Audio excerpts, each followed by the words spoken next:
Afternoon, this is Gray. I am one of the staff members in the Mateo Run8 community server.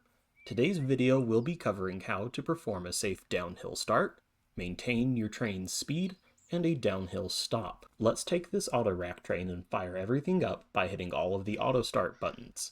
The most important thing to know about the auto AB button, or using the F7 key, is that it will only raise the reservoirs in the cars to 75 pounds, not 90, which is the fully charged state. Let's take a look at our train and identify the point in the train furthest from the sources of air, or locomotives, and check out the reservoirs at that point. This train has locomotives on the front and rear. Let's go to the middle of the train and see what the reservoirs are charged to. We can see that this car is only at 75 pounds. We are going to wait until it is above 85 pounds before attempting any sort of movement. Now that the cars have charged up with air, we will apply what's called a 15-pound set to the automatic brake, sometimes called the train brake, depending on your railroad's terminology. We do this by pressing and holding the end key until the equalizing reservoir, or ER for short, goes to 75 pounds.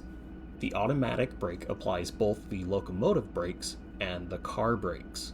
Now release the handbrakes with F5.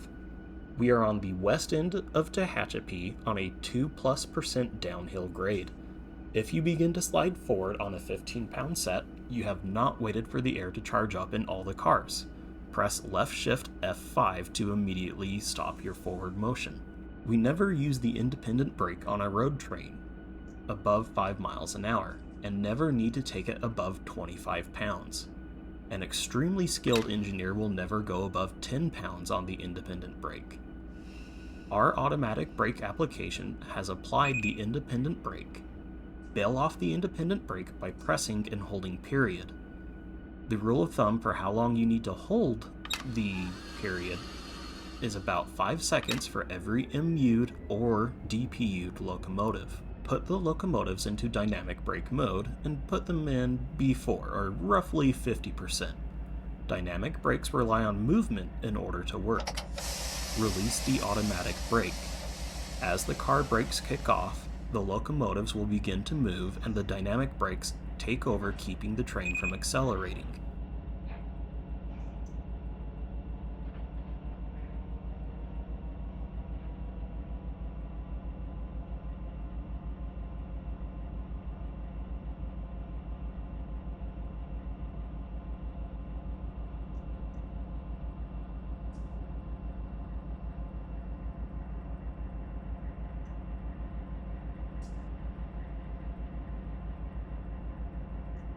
Increase the dynamic brakes to keep the train under 10 miles an hour to allow the cars to recharge with air.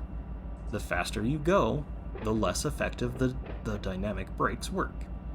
Once the flow has dropped to a safe value, come off of the dynamic brakes a little and accelerate up to track speed, which on this side of Tehachapi is an oddly specific 23 miles an hour.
Once you are within 10 miles an hour of track speed, apply a minimum set on the automatic brake. While in dynamic brakes, the independent brake will not apply. The goal is to hold the train's speed constant in what's called a blended braking situation. The ideal spot is to have roughly 6 to 12 pounds set on the automatic brake and about 50% on the dynamic brake. Try to reach the stable point at about 5 miles an hour below the track speed. You can then feather the dynamic brakes up and down to adjust your speed to match track speed. If the grade flattens out for a bit, come off of the dynamics a little. When the grade steepens again, increase the dynamic brakes.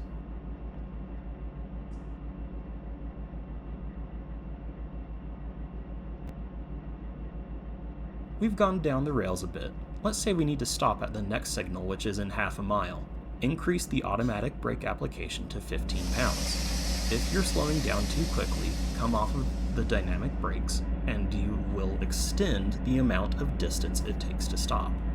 If you need to stop sooner, apply more dynamic brakes.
Once you are under 5 miles an hour, supplement your dynamic brakes with 10 pounds on the independent brake.